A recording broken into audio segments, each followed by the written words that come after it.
This government is operating kama ile kikundi yetu ya wamama ambayo tunakusanya pesa kwa meza, tukishaweka kwa meza sasa tunauliza mama kama huyu mtoto alifukuzwa achukue 5,000. This is not how the government should work. Thank you very much. We are here as DCP supporters, DCP members from Nairobi County and our director to continue emphasizing and urging our people to join DCP party. Hii ndio chama ambayo inaenda kukula, and to tell the people of Kenya that we shall continue fighting for them. Wameona juzi kule bunge, hata tukiwa wachache na sauti yetu tumejaribu kuweka bill ya kuuza Safaricom shares imeenda through. This is just unfortunate kwa sababu tunauliza serikali kama Safaricom shares wanataka kuuza ndio wapate 40 billion na Safaricom shares zimekuwa zikiwapia like 15 billion. Ni haraka gani ama which emergencies in the country such that hatuwezi lala mpaka wanasema tarehe 1 mwezi wa 4 lazima shares za Safaricom zikuwe zimeuzwa.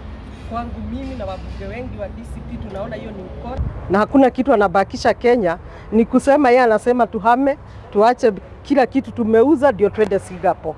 But we want to tell him and Kenyans the few months that are remaining we make it real in the ballot, sababu hii ni serikali inaweza uza even your own house upate jioni hata huna makao. Ni very unfortunate. Tumeona vile bill kama hizo zinakimbishwa, kama ile ya Kenya Pipeline, kama hii ya infrastructure fund. Tagulini unaweka mifuko 2 ya pesa. What has happened with the treasury?